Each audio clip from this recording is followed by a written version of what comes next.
Bonsoir à tous, bienvenue en direct d'Ouméa pour le débrief de ce rallye de Suède, de cette dernière étape en tout cas du rallye de Suède. Bienvenue sur notre chaîne YouTube. Merci d'ailleurs de votre fidélité depuis le début de ce rallye de Suède. Vous avez été nombreux et nombreuses à nous suivre. On vous en remercie, de même que sur notre site internet www.autohebdo.fr où nous avons essayé de vous faire vivre de la meilleure des manières possibles à ce deuxième rendez-vous du championnat du monde des rallyes. Un rendez-vous marqué par la domination à nouveau des Toyota. 4 Toyota aux 4 premières places. Il y avait 5 Toyota engagés ce week-end avec Lorenzo Bertelli. On va mettre le pilote italien un petit peu de côté, qui est un pilote privé, on le rappelle, qui n'était plus revenu en WRC depuis 2024. Les 4 pilotes réguliers, on va dire, occupent ce soir les 4 premières places de la hiérarchie de ce rallye de Suède. Et on écoute tout de suite, pour commencer, le grand vainqueur de cette édition 2026, le nouveau leader du championnat du monde des rallyes, Elfyn Evans. So Elfyn, congratulations for your first win this season, first WRC win because you already won. It was a few days before an Arctic Lapland Rally, but for the moment this is a very, very good operation for the championship. You are now the leader of the pack with 60 points in the bag. Perfect weekend for you. Yeah, it was a good weekend. Very early days still, obviously, but no, it's been a good start to the year. To be honest, at the end of the 25 season, we were like, he will never win it. He will never win the World Championship because of 20, 21, 25. And it looks like since Monty that you are displaying another face, like a World Champion material. You maybe never show us before. Do you think something has switched in your mind? Not really. I'm still doing my best at every rally. That's the case. I think last year, obviously, there was some tough moments in the middle of the year. Not obviously helped by opening the road on so many rallies, like we know. But yeah, of course, we keep going and keep trying. Next is Kenya, a place you have already won before. Maybe the perfect occasion to have another gap, a more important gap with your teammate. Well, that's going to be a difficult one to judge. Kenya is always a tough rally and somewhat of a lottery, I would say. Anything can happen there, so of course we need to prepare well and let's see what we can do. Just a word about Taka and Sami. They have done a very, very good weekend here in Sweden. Yeah, amazing. The whole team has performed very well, and Taka especially here is always very strong, and yeah, you should be very proud. Right. No Seb, no Oliver on the podium, but you already 1, 2, 3, so that's amazing. nice teamwork. Thank you. Cheers, thank you. Tout au long du week-end, la bagarre a été intense avec son coéquipier japonais Takamoto Katsuta, qui a un temps été le leader du rallye, on le rappelle. C'était vendredi soir à l'issue de la première véritable grosse journée. Malheureusement, le lendemain, Katsuta ouvrait la route. Il a aussi eu un petit souci avec ses pneumatiques, malheureusement. On y reviendra d'ailleurs un petit peu plus tard ces prochains jours sur le site internet d'Auto Hebdo. Mais Takamoto Katsuta peut quand même s'estimer heureux. Il est deuxième ce soir de ce rallye de Suède et occupe désormais la 3e place du championnat du monde des rallyes avec 30 points au compteur. Taka, end of a very good weekend for you. Even if you told us a few times that you are disappointed by your overall performance, you were able to win. Yeah, you are P2, but this is already a nice thing, to be honest. Yeah, good result for the team, so that's no doubt. I'm very happy for all the team guys and every single people in the factory and here deserve it. So 1, 2, 3 for finish in Sweden is something special. We enjoyed a lot in the car, so car was definitely one of the strongest. But yeah, same time I was really disappointed some point this week. But I would say I was disappointed because I wanted to fight until the end, but I don't think even nothing happened Saturday. Maybe this result won't change just because everything was very strong, and that is no doubt about it. And I had to improve more my own areas. So yeah, of course it's not fully happy, but I'm happy for result for the team, and of course I'm happy for Elfyn and Scott, and yeah, maybe still I need to be hungry for the next rallies. Next is Kenya. Kenya is another place where you were strong by the past. Can we say that Sweden and Kenya are your both favorite events? Yeah, for both one of my favorite, yes. So let's see what I can do, but just need to keep pushing, but not too crazy. Try to deliver the result as much as possible for the team. So that's my job, and I'm quite confident I can do that. Winning your first race this season is your main goal? Yes, of course. Et puis lui aussi a été très régulier tout au long de ce week-end. Sami Pajari, on avait un petit peu peur, on va pas se le cacher, après le Monte-Carlo, qu'il l'avait lui-même qualifié du pire rallye de sa carrière. Il s'est bien relevé, le pilote finlandais, qui était déjà monté sur un podium en WRC, c'était au Japon l'année dernière, et il a réussi donc à s'offrir son deuxième podium en carrière ce week-end. Sami Pajari, on l'écoute tout de suite, le pilote finlandais. So congratulations, Sami. Your first podium of the season, your second podium in career in WRC. To be really honest, we were a little bit sad for you at Monte Carlo. We were like, oh, Sami Pajari will have a difficult season, but fortunately that wasn't the case this weekend. So this is reassuring. Yeah, exactly. Monte Carlo was somehow really an exception. That how difficult somehow it was, because still I was hoping, like after the few last races of last season, we were about to be consistently close to the podium positions, and also, like as you said, that we took the first podium in Japan, and so after difficult Monte Carlo, it's nice to be basically back on the level where I think that we belong and where we should be. So it's really nice, of course, for me, but also for the team to show what we are capable of doing. Maybe you're not thinking sorry about that, but by the way, people are always comparing Oliver Solberg and yourself, because you are your last WRC Tour World Champion. You are young guys coming from Finland, from Sweden. Do you think this performance from you this weekend can give you some more points on this debate? Maybe I get some. Yeah, I wasn't thinking too much about it. Like I tend to say that it's always we need to race against each one. So it's not only me against Oliver or something, but there is, of course, the same way I try to fight with Taka and Elfyn and everyone. So, but yeah, it's like this. And also, like I mentioned before, that in the past years we were fighting many times with Oliver in different cars, and sometimes he's faster and sometimes I am faster. And this weekend we were faster. Next is Kenya. Is that a place you're looking for? Yeah, of course. It's again really different rally. Like this start of the season is a bit silly, like so different rallies. But yeah, looking forward to be there. Nice, thank you. Même si son week-end se termine un petit peu moins bien qu'à l'issue du rallye Monte Carlo, on va pas se mentir, Oliver Solberg n'a pas non plus fait une si mauvaise opération que ça. Il a été victime de son statut d'ouvreur, on va dire, vendredi. C'est lui qui a fait la trace pour les petits copains. Il a eu quelques moments très chauds, on s'en souvient, notamment vendredi matin. Par la suite, il a perdu un petit peu de terrain, mais il est revenu progressivement pour grappiller finalement la 4e place du classement général, synonyme de gros points. Il est désormais 2e du championnat du monde des rallyes derrière Elfyn Evans avec 47 points au compteur. On écoute, et toujours en français bien sûr, Oliver Solberg. Oliver, fin d'un week-end un petit peu plus compliqué que ce que l'on l'a vu au Monte Carlo. Enfin, le Monte Carlo était compliqué, oui. Mais pour vous ça se termine un petit peu différemment. Néanmoins, 4e place, de précieux points engrangés et un gap de 13 points désormais au championnat, ce qui est quand même plutôt positif en sachant que vous ouvriez la route ici. Oui, je pense que ça va. C'est un week-end quand même un peu positif. Après vendredi, je pense l'objectif c'était P4 et ouais, c'est le résultat. Ouais, je peux plus non, de best I could do.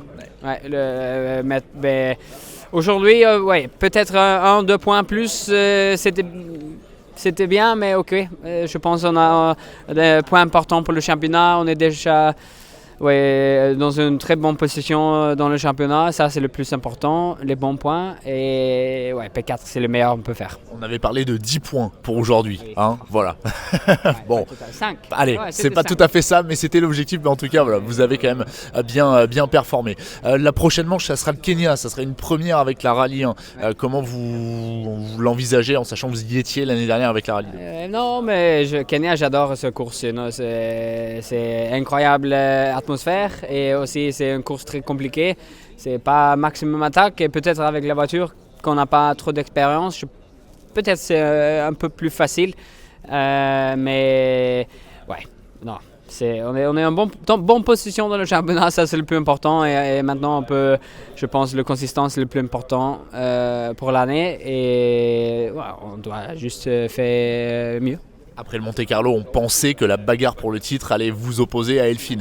Est-ce qu'on peut rajouter Takamoto? Est-ce qu'on peut rajouter Sami, selon vous? Ok, Elfyn, il a fait un extrêmement bon travail ce week-end. Il est très consistant, il n'a pas fait de faute. Mais ok, c'est la première fois pour moi dans la voiture, aussi première fois commencer premier sur la route. Ouais, c'est pas facile, il y a beaucoup d'expérience d'apprendre toujours. Et après vendredi, c'était pas le meilleur feeling pour le week-end, mais c'est comme ça. C'est déjà très très bien ce que vous avez fait. Merci beaucoup, bravo Oliver. Et puis dites-vous qu'au Kenya, ça ne sera pas à vous d'ouvrir la route. Non, bon, Kenya, ça va. C'est Elfyn qui s'en occupera. Voilà, merci beaucoup. On fait le bilan bien sûr du week-end des Toyota avec le patron du team Gazoo Racing qui n'est autre que Jari-Matti Latvala, l'ancien pilote. Le Finlandais connaît parfaitement ce rallye de Suède. Il ne s'attendait pas forcément à un tel résultat, il nous l'a dit à plusieurs reprises. Bien évidemment, il s'en contente très largement. So for the second time of the season, you are 1, 2, 3 on the podium and we can say you are 1, 2, 3, 4 with Oliver in P4. What an amazing result. Yeah, it's been a fantastic weekend. Didn't expect this to be happening here after Monte Carlo result. So of course, when we coming here, I thought that we can win the event, but not to have 4 cars in a row. So, but it looks like we have been doing things in the right way, and our drivers are really in top form. You told me a few times before that you were fearing the Hyundais here in Sweden. Unfortunately, they're not able for the moment to catch your pace. In your opinion, what is the main difference between your way of rocking, their way of rocking? How can we explain their problems? Yeah, I think if we look back maybe a couple of years ago when Esapekka was winning here 2024, Hyundai was very strong that season, and they almost won the manufacturer championship title. So something was going a little bit different way last year, and it seems that they are still on the same road with a little bit struggling with the car, with the grip level. We've been trying to develop the car and try to go forward and try to improve everything. So I don't know, is it this that we have improved, or is that they have some sort of some issues with the car? I don't know, anyway, what I hope is that they will come back and give us a challenge also from the forward side. Well, we love, as a Toyota, we love to have the challenge. We want to fight with the other cars. Will it be difficult to maintain a kind of motivation if, unfortunately, Hyundai will not be able to catch your pace? The good thing is that at least we have drivers in our team who want to be world champions. So between these drivers, I mean, at least on driver's side, they keep us team on our feet to work with the car. So this is a good thing. But like I said, I still hope that the other cars will be there, fighting with us. Next is Kenya. We know how strong you were during the past season, last season. It looks like you're in a good way to maybe sign a third 1, 2, 3. I don't know. Yeah, it's Kenya. It's very much about reliability, also durability, and also the patience of the driver. So also I think in Kenya, for me, you don't need the maximum performance from the car, but you need the reliability, and you need understanding, the conditions and driving according to those conditions. So even, for me, if you don't have the best setup on that rally, you can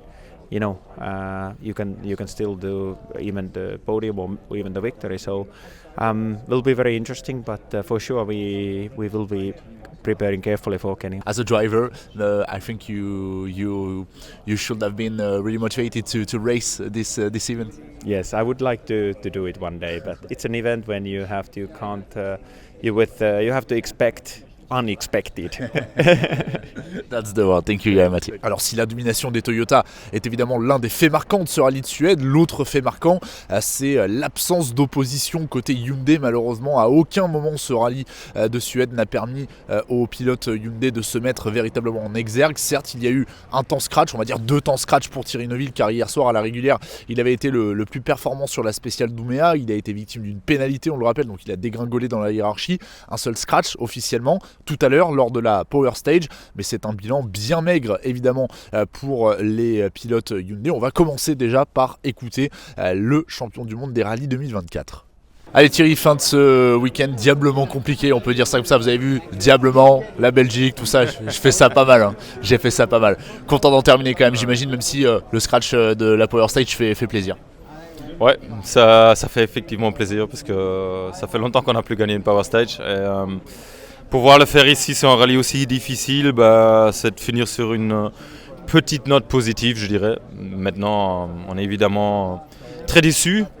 À la fois extrêmement frustré parce que ça a encore été un week-end difficile. Et voilà, on est venu avec plus d'espoir et toujours en espérant avoir trouvé quelque chose qui nous permet d'améliorer un petit peu. Mais c'est étrange. L'année dernière, ici, on finit à 11 secondes de la tête, je pense. Et cette année, on est loin. Il faut dire que les Toyota ont peut-être aussi trouvé un petit truc en plus, je sais pas, on essaie d'analyser, certain, mais ils ont travaillé énormément, quoi. C'est certain, il suffit de comparer les chronos avec les années précédentes, dans les spéciales où les conditions étaient plus ou moins équivalentes. On est plus ou moins à la même vitesse, mais eux ils sont plus rapides. Par contre, on est à la même vitesse, mais en se faisant beaucoup plus de frayeur que l'an dernier. Donc voilà, les conditions n'étaient pas tout à fait les mêmes dans la plupart des spéciales. Il y a eu plus de glace alors que on le voit quand il y a un peu de terre qui sort comme dans la Power Stage, la voiture est plus prévisible, on commence à avoir plus de confiance, on peut attaquer un peu plus. On arrive à faire un chrono, mais c'était uniquement dans cette spéciale-là. Il y a eu 4 passages dans cette spéciale-là, donc il y avait vraiment des ornières sur la terre. Donc ça nous a aidé à exploiter un peu mieux la voiture dans cette dernière spéciale. Ouais, et puis on voit que vous compensez de toute façon au pilotage pour essayer de rattraper cette vitesse. Un petit mot sur ce qui s'est passé hier soir, malheureusement. Donc on a compris qu'avec le froid, vous n'avez peut-être pas bien senti la jugulaire du casque, ce qui fait que vous ne saviez même pas. Je ne sais pas d'où sort ça, cette information. En tout cas, elle ne vient pas de chez moi. Ah d'accord, c'est ce qu'on a lu sur je l'ai lu comme vous, mais tout simplement. Quelle est la vraie raison, Thierry? Dites-nous qu'est-ce qui s'est passé. C'est que tout simplement, on est arrivé tard au TC. Je me suis casqué entre le pointage et le départ de la spéciale. Et pour moi, les casques étaient fermés, mais la preuve en est, ils ne l'étaient pas. Donc, j'étais le premier surpris quand j'ai appris que il y avait une pénalité et une amende supplémentaire en plus. C'est la première fois d'ailleurs. C'est quoi qui vous embête le plus? C'est la pénalité ou c'est l'amende? Aucun des deux. Il y a un règlement. Le règlement, il est stipulé qu'il y aura une pénalité. Après, c'est au juge de décider. Chaque rallye, ça évolue un petit peu. C'est suivant les envies des gens qui décident. Mais c'est pas ça. Je pense l'important, c'est que personne dans ces cas-là le fait exprès. Moi, le premier, c'est pour ma sécurité. Donc, j'ai toujours envie que ma sécurité et celle des autres, d'ailleurs, soit au meilleur. Maintenant, on ne va pas débattre là-dessus. Je pense qu'on est des exemples pour d'autres. On fait très attention à ça, mais un oubli, ça peut arriver. Ça peut arriver, bien sûr. Un petit mot sur la suite de la saison et notamment le Kenya. C'est la prochaine manche de la saison dans un mois. On a déjà eu l'occasion d'en discuter. Il y a des choses un petit peu inquiétantes. À votre niveau, est-ce que c'est un rallye que vous appréciez? C'est un rallye que j'apprécie énormément parce que c'est un rallye d'endurance et de gestion. Mais c'est un rallye qui nous a jamais souri. Je pense crevaison l'année dernière, des problèmes de transmission. Les années d'avant, pareil, pour moi et mes coéquipiers, soucis de suspension. Donc, on a accumulé les problèmes au Kenya, les problèmes de surchauffe, le fèche-fèche dans le moteur. Donc, il faut espérer que cette année, ça soit enfin une meilleure année. On a fait un podium l'année dernière, mais avec plein de difficultés. Ici, comme je l'ai dit tout à l'heure à l'arrivée, je dis malgré tout l'espoir me rend dernier. Tant qu'il y a de l'espoir, il y a de la vie et il faut prendre tout ce courage aujourd'hui pour continuer à travailler. Et puis surtout, j'ai pas envie d'abandonner maintenant. Du côté d'Adrien Fourmaux, on va dire que le week-end s'est un petit peu mieux terminé que ce qu'il avait commencé, même si là encore les performances sont un petit peu en deçà des attentes. C'est pas forcément de la faute des pilotes, on l'a bien compris, il y a un souci général de fonctionnement, on va dire, sur la Hyundai dans ces conditions. On en reparlera dans quelques instants avec le directeur technique de l'équipe, Andrew Wheatley, mais pour l'heure, effectivement, avec Adrien Fourmaux, on a essayé de dresser le bilan le plus positif qu'il soit de ce rallye de Suède et déjà de se projeter vers la prochaine manche du championnat du monde des rallyes. Content d'en avoir terminé de ce rallye quand même, tout n'a pas été parfait, on va pas se mentir, même s'il y a eu un petit peu de positif aujourd'hui. Vous disiez justement à l'arrivée de la dernière spéciale que ça a été plutôt un rallye constructif pour vous. Non, ça a été un beau week-end parce que ça a été un beau rallye. Le rallye de Suède a été une belle réussite. On a eu des superbes conditions, les spectateurs étaient là, on a eu une belle édition. C'est juste nous qui ne sommes pas là où on devrait être, mais sinon l'édition était vraiment belle. Et puis je me suis quand même amusé dans les spéciales. Donc voilà, après c'est sûr qu'en regardant le temps à l'arrivée, on se dit bon bah ce sera pas celle-là, mais en tout cas je me suis fait plaisir quand même. Bon, on a déjà eu l'occasion d'en parler, vous nous aviez parlé d'un souci que vous imaginiez être au niveau des amortisseurs. Thierry est apparu un petit peu sans solution également. Quelles vont être les missions de toute l'équipe là, pour le mois prochain pour le Kenya? Qu'est-ce que vous allez faire concrètement pour essayer de changer la donne? La mission c'est de faire un step sur la voiture pour être plus compétitif. Donc voilà, maintenant c'est à toute l'équipe de travailler ensemble pour justement y arriver. Est-ce que vos feedbacks vont être écoutés? C'est surtout ça ma question, parce que de ce que vous me disiez, visiblement c'était pas encore le cas. Si, ils sont toujours écoutés, hein. Ça fait 1 an qu'ils écoutent mon feedback, donc il n'y a pas de souci là-dessus. On verra bien ce qu'on trouve, mais en tout cas on a plusieurs idées. Bon, le Kenya avait laissé une note un petit peu amère l'année dernière, on va essayer de mettre ça de côté et puis faire en sorte que la perfo soit en tout cas le fil conducteur. Ouais, bon, c'était vraiment très, très malchanceux l'an dernier ce qui s'est passé au Kenya après le S1, hein, donc voilà. On a mis quelque chose en place pour plus que ça se reproduise, et puis je fais beaucoup plus attention maintenant quand je démarre la voiture pour être sûr que ça n'arrive plus. Donc voilà, j'ai espoir que cette fois on puisse faire un beau résultat, même si au final le dimanche on a marqué tous les points. Donc malgré tout ça avait quand même été un rallye avec des points. Ouais, c'est juste que vous aviez dû faire un petit peu les bras en entame de rallye, on va dire ça comme ça.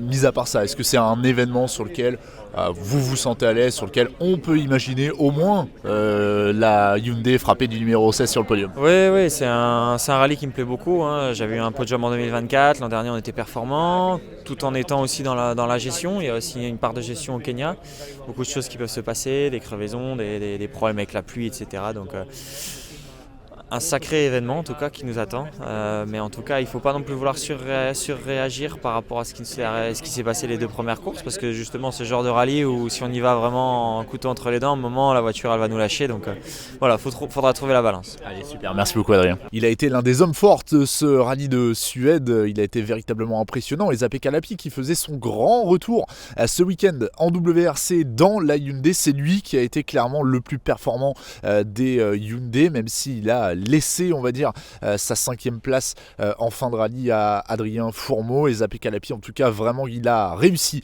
son entrée en lice cette saison. On le retrouvera d'ailleurs au Kenya pour sa 2e apparition en championnat du monde des rallyes cette saison. Mais en tout cas, Esapekka Lappi peut s'estimer heureux du week-end qu'il a signé, même si lui aussi soulève un petit peu les mêmes problèmes malheureusement que ses coéquipiers. KP, congrats for the weekend, even if Adrien has overtaken you at the end of the event.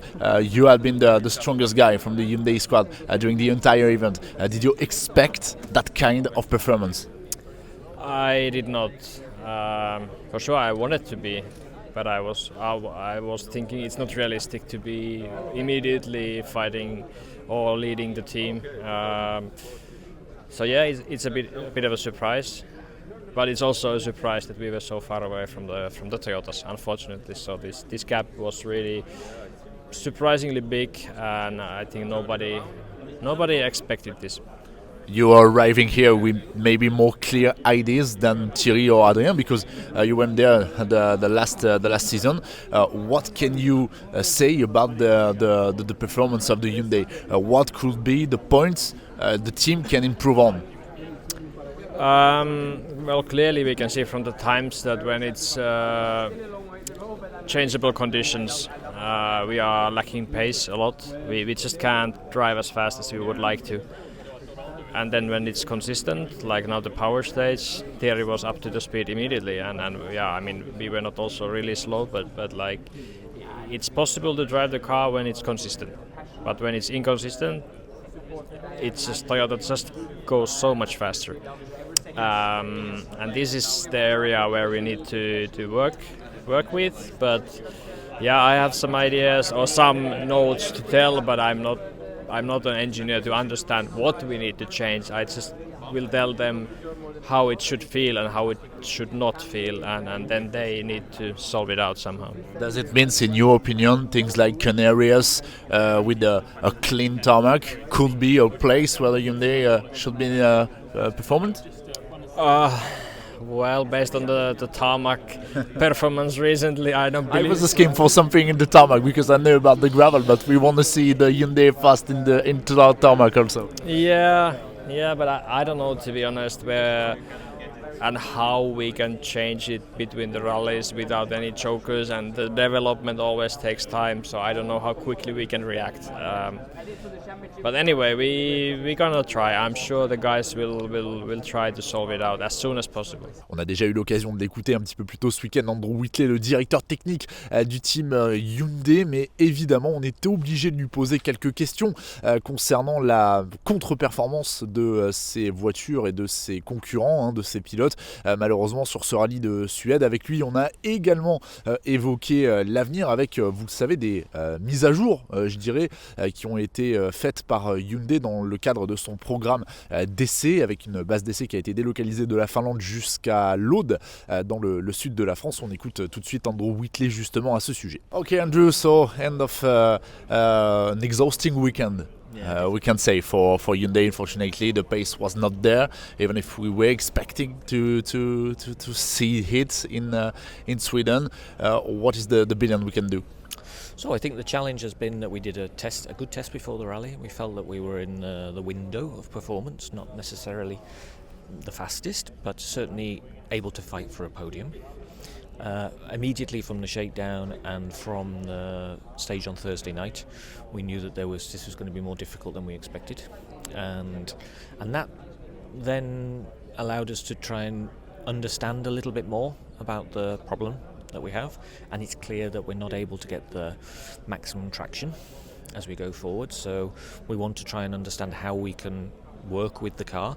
The difficulty is, on an event, a lot of the parts are sealed, and you cannot make unlimited changes to the car, so we had to work around the limitations that we have, but I think we got a step forward.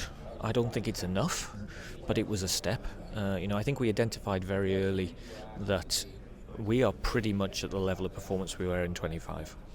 Toyota has made a decent step forward, and that's more complicated because it's only when you come here that you actually understand where they are. So I think as we go forward, we start again with the testing for Safari Rally on this week. So we're testing this week. We made a choice at the start of the year to change the permanent test road from Finland to South France, partly with a view towards these more complicated rallies, the rough gravel rallies. We knew that would compromise us a little bit on Sweden, but maybe it's been more than we expected. And do you think Château-Lascours, Fonjoncous will be the main key to pursue your progression before Kenya?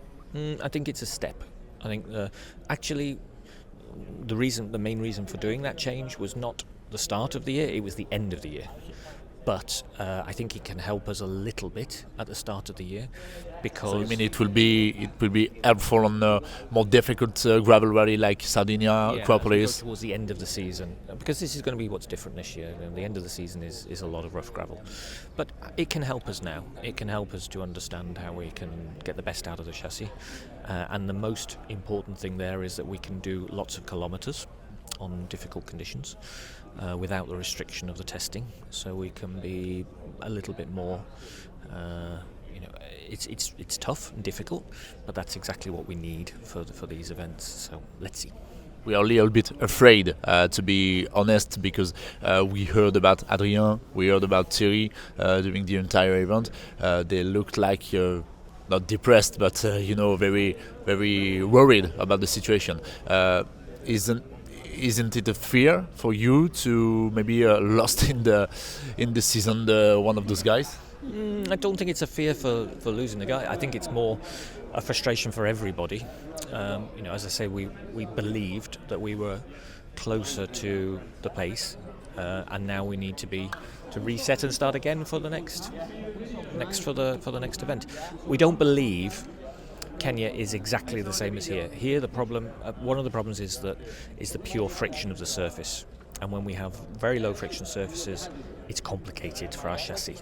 So we need to try to. But when we have reasonable grip and reasonable conditions, like you have on the traditional gravel rallies, the gap is much smaller. Parlons maintenant des Ford d'M-Sport avec 3 pilotes qui étaient au rendez-vous ce week-end. Il y avait déjà Martin Sesks, le pilote letton qui effectuait sa toute première sortie de la saison. Il aura un programme de 7 courses au total, donc il a encore 6 épreuves devant lui pour, je dirais, continuer d'emmagasiner de l'expérience. Il a signé un scratch, Martin Sesks, donc plutôt positif, même si bien évidemment son week-end avait débuté avec cette fameuse triple crevaison vendredi matin qui l'avait imposé d'abandonner à l'assistance, et il était reparti ensuite samedi matin le couteau entre les dents pour marquer de son empreinte ce rallye de Suède 2026. On l'écoute tout de suite. So Martins, congrats for the weekend with the stage win yesterday. We already talked about it.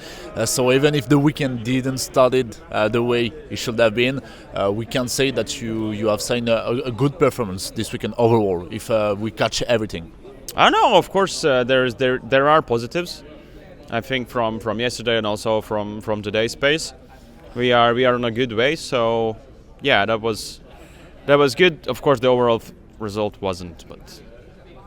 Was it good to win a stage after having missing for a very very bit the win in Saudi? I think. I mean, in your mind, it's always good to be back on the top of the field.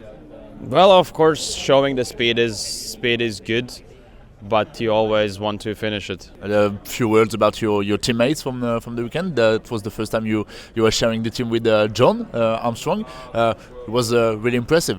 Well, yeah, I think Jon did a very good job. A few stage times were really good, and that's good that he's feeling good in the car, feeling good in the team, and I think throughout the season we'll have some nice competition. 6 rounds to go for you on your current plan for 2026. What are you going to expect from your next event?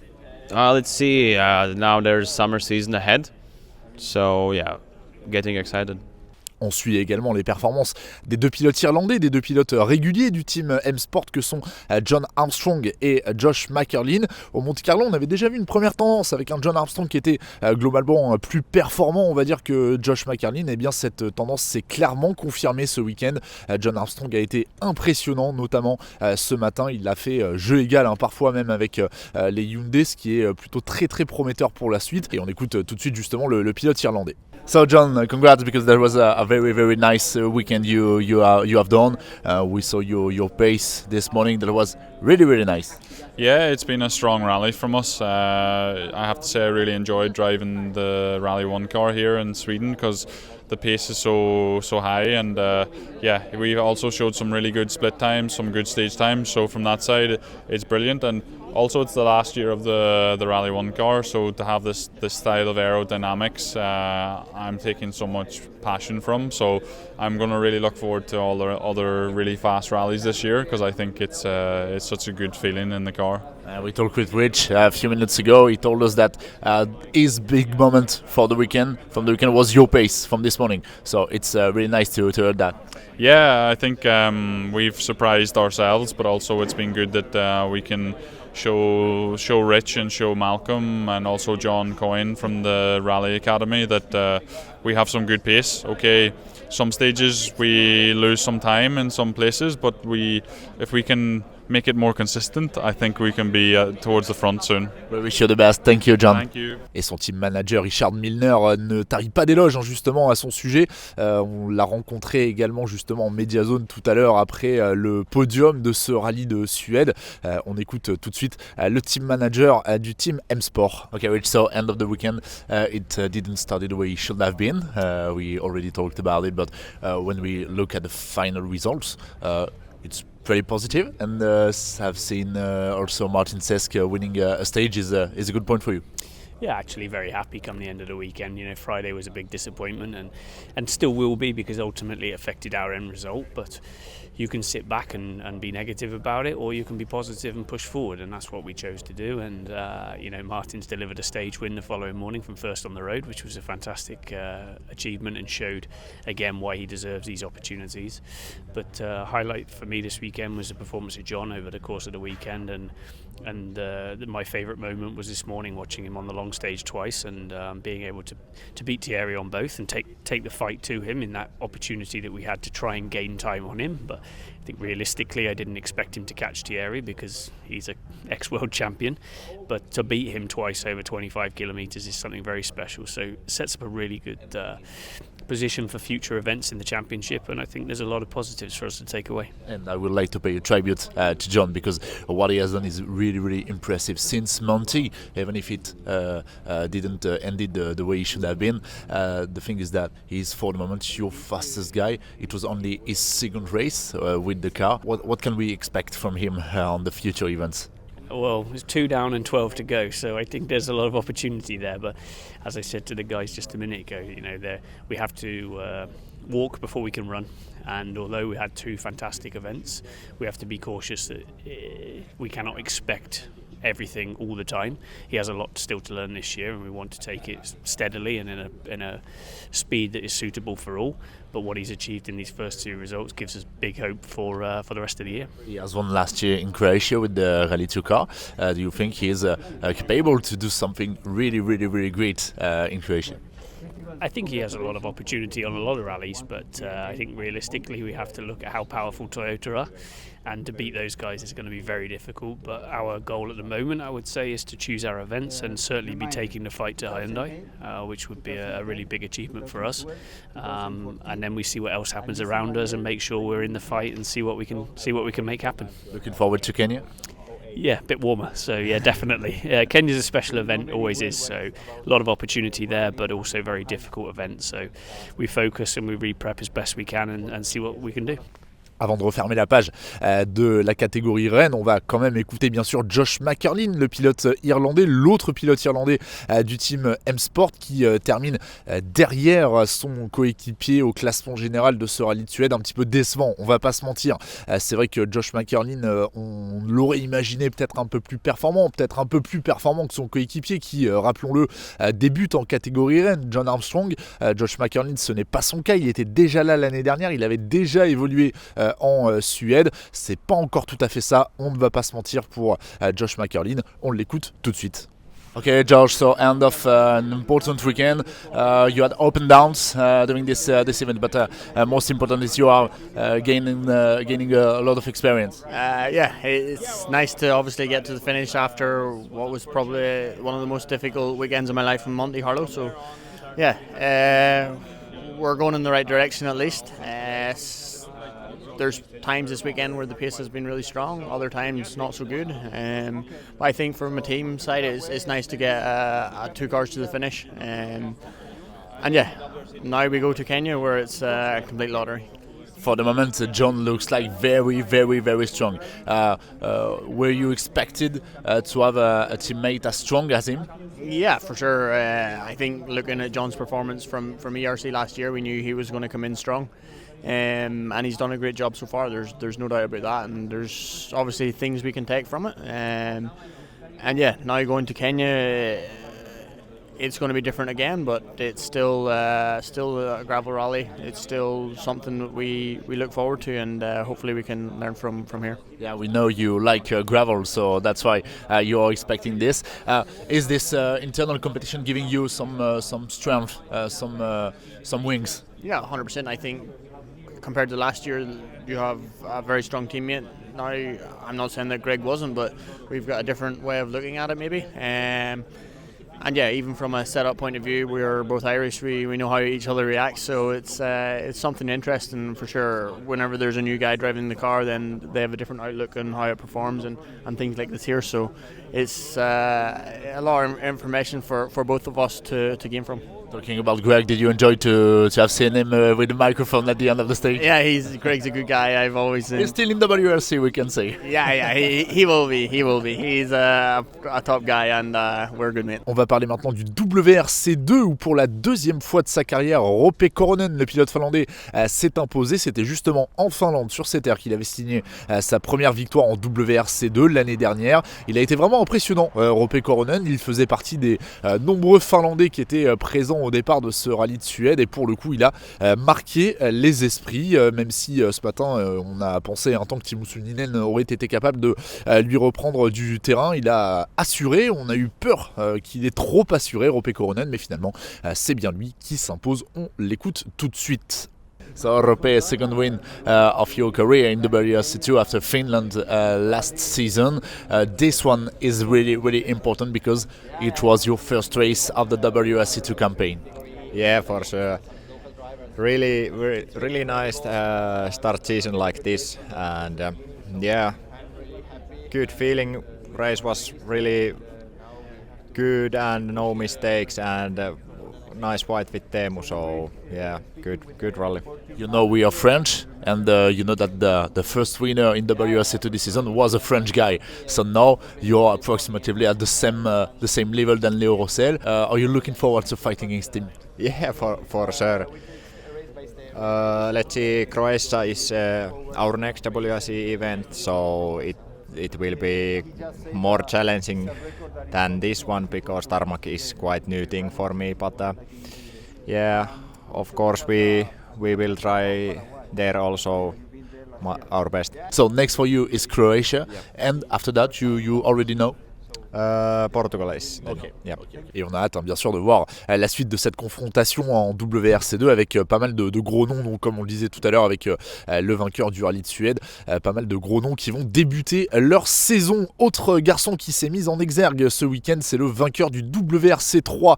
On en avait beaucoup parlé au Monte Carlo, Matteo Fontana, le pilote italien qui est le champion du monde en titre d'ailleurs dans cette catégorie, puisqu'il avait profité parfaitement de sa position de départ au Monte Carlo pour notamment signer quelques temps scratch devant les Rallye 1, devant les Rallye 2.